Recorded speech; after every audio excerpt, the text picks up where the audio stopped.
Jo Christa, you're a landscape architect in Rwanda, and you're at Mass Design Group, which is a really exciting firm that we've also featured at the World Around before. They build, they have kind of multiple non-profit manifestations, and you've been working with them for some time, most recently with the Dian Fossey Gorilla Project and others. And we would love to hear from you about maybe a couple of projects just to introduce your work. Yeah, we would love to hear more. Thank you, Jo Christa. Thank you very much, Beatrice. Allow me to introduce to you my charming friend, the Gallium. It's not this beautiful gorilla, but it's his favorite plant.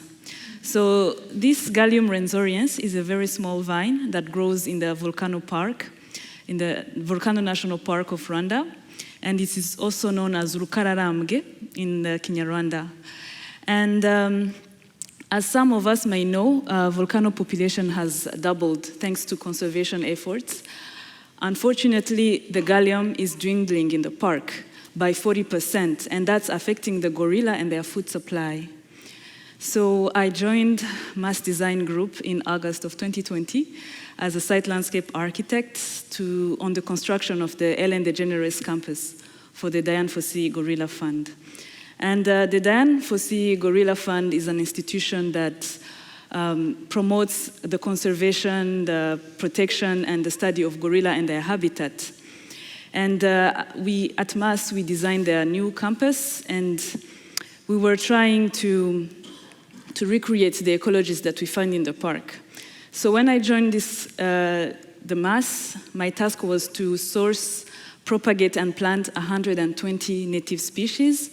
And this list of plants have been researched by my Mass colleagues and also researchers at the Dian Fossey Gorilla Fund.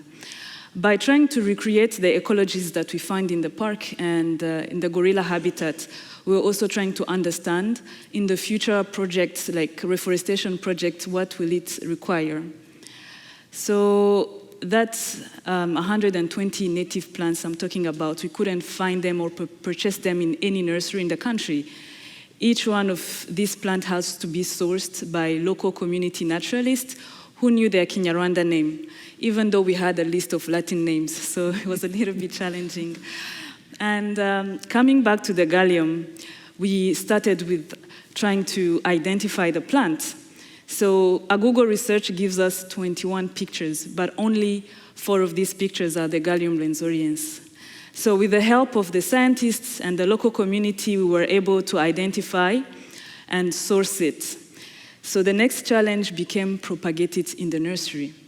So we had a nursery, but the Gallium were not grow, and we didn't understand why. We tried different methods, and at the verge of giving up, we saw it thriving in the nursery. So we learned that the Gallium grow with the least interaction with humans. So for months, we scoured the parks in the country, trying to source all of these 120 native species. Eventually, we found and propagated more than 250,000 plants, and that includes 110 species of the 120. And now getting back to the demography of Rwanda population is growing.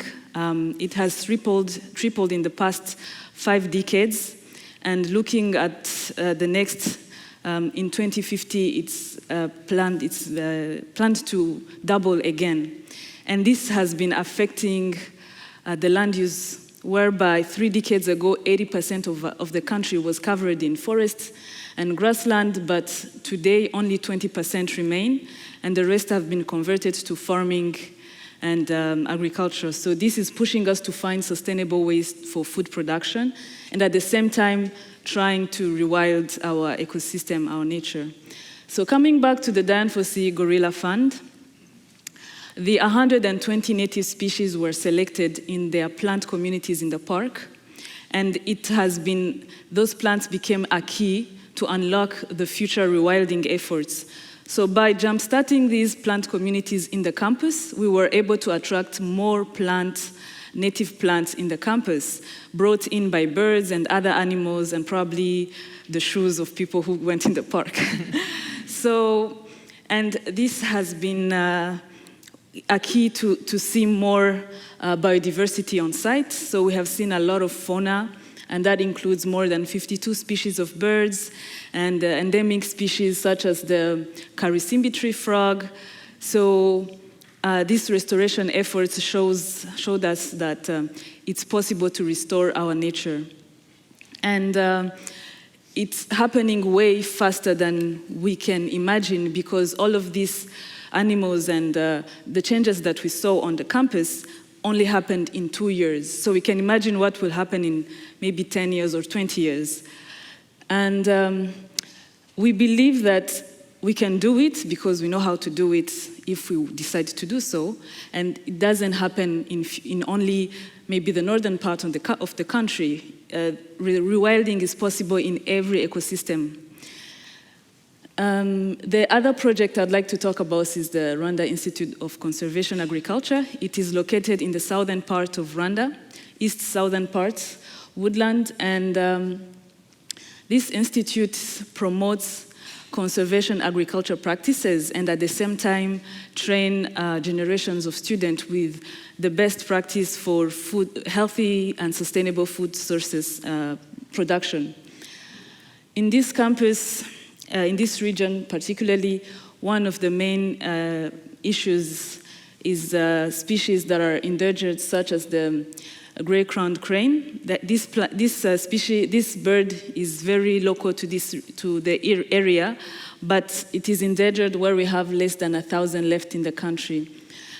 With the design of this campus, we adopted a One Health approach by combining low-carbon materials and techniques, and at the same time, a landscape design that integrates native species.